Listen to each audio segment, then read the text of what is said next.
Walang kasinungalingan, serbisyong totoo lang. Sama Action Rescue ngayong gabi.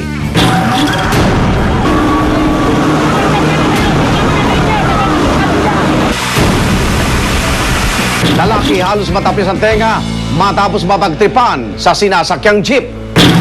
Ano lang po, kung pag-stop nung stoplight, nakita ko nasa labas. Yun, nagsusuntukan na. Construction worker nabagsakan ng tubo sa mukha. Balat natin dito sa noo, medyo manipis siya, tsaka nakadikit siya sa buto. Pag sharp yung edge na tumama, lumalabas pa rin siya. Warehouse ng paninda sa Tutuban nasunog. Mga kalapit na bahay nadamay. At ang inaagapan namin wag masunog yung mga transformer na nandun sa poste. Pag yun ang sumabog, mas madaming madidisgrasya. Dalawang palapag na apartment sa Pasig nilamon din ng apoy. Mag-ina na trap sa inuupahang kwarto.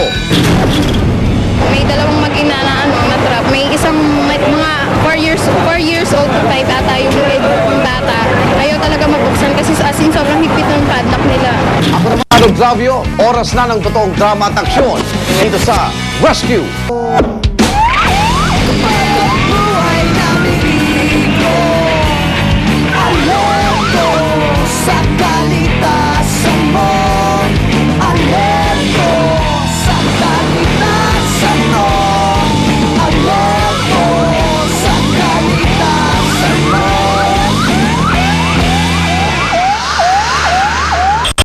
Marso ang Fire Prevention Month.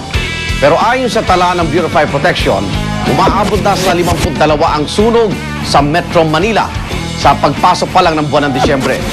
Tunghayan ang maaksyong pagresponde ng mga bumbero para maiwasan ang mainit at malaking peligro.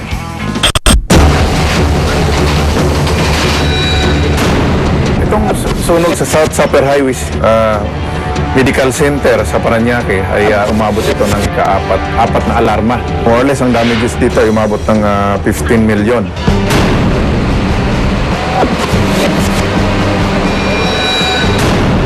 Itong sa East Avenue Medical Center ay nakita natin yung post nito ay yung overheated na air conditioning na ginamit nila. Kaya maliit lang ito, hindi naman ito nakalaki kaya unang alarma lang. Bukod sa mga nasunog na ospital, isang warehouse din sa Tutuban ang nilamon ng apoy. Ang mga kalapit na bahay nadamay.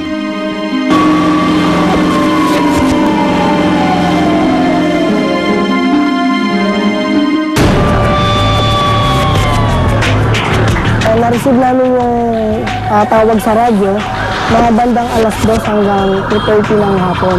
Nung pagkatanggap namin, bigla kami nag-ready mag-BS kasi sakop sa ng area of responsibility namin.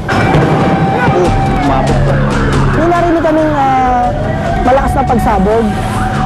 Pero hindi lang namin tiyak kung saan nanggaling doon sa mga pintuan ng warehouse na yun, kung saan mismo nanggaling. Sa Moriones along Manluna, pagdating namin doon, ang unang nakita namin kagad ay yung warehouse na puro kahoy. Bigla siyang lumaki kagad. Kasi light materials siya, halong light materials, kaya biglang lumaki yung sunog.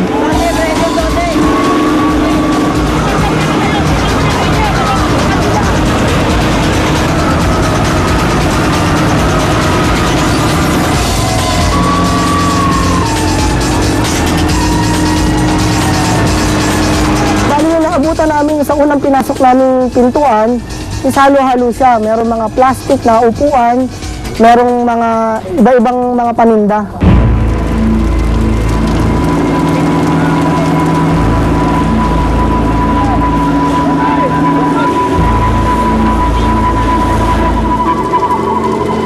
Sa tawad ng Meralco talagang masusunog siya kasi dikit na dikit siya sa warehouse. At ang inaagapan namin wag masunog yung mga transformer na nandun sa poste.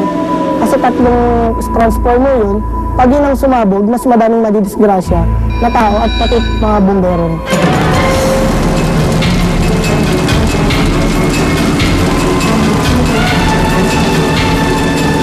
Sa team namin, medyo nahihirapan kaming konti nung bumaba na yung usok papunta sa amin. Kasi bumagsak na yung warehouse, Ang tayong sinuusok ngayon, palabas sa amin, mga firefighter. Kaya doon kami nahirapan nung hindi kami ganong makahinga sa usok.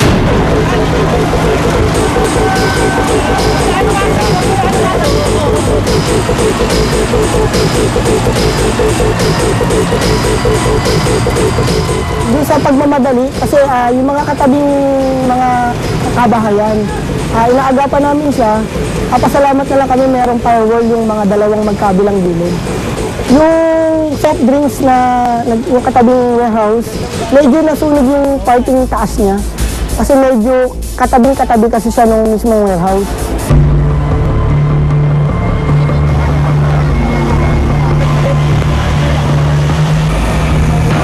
Naglilinis ako, bigla lang sumiklab yung sa katabi namin. Yero po kasi yun. Bigla na lang umapoy, lumakas yung apoy. Nagbuhos pa kami, nagkuha pa kami tubig, binuhusan pa namin. Tumulong pa ako sa mga lalaki, di na talaga kaya. Yun, umila na lang ko ng konti kong damit, yun lang. Yun, wala na talaga, wala na nakuhang iba. Under control namin siya, siguro mga 3 or 3:30. Under control pa lang siya. Siguro nag-fire out siya mga bandang 4:30 to 5.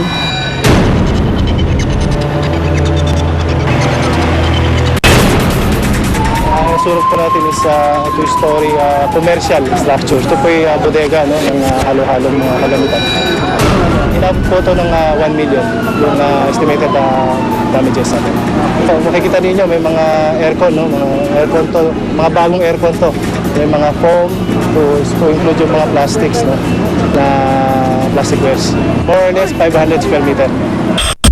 Nadagdag pa sa listahan ng sunog ang 2 palapag na apartment sa Pasig. Pero hindi lamang ari-arian ang tinupok na apoy. Mag-ina, nakulong sa kanilang inuupahang kwarto. Mailigtas kaya sila sa nagniningas na panganib?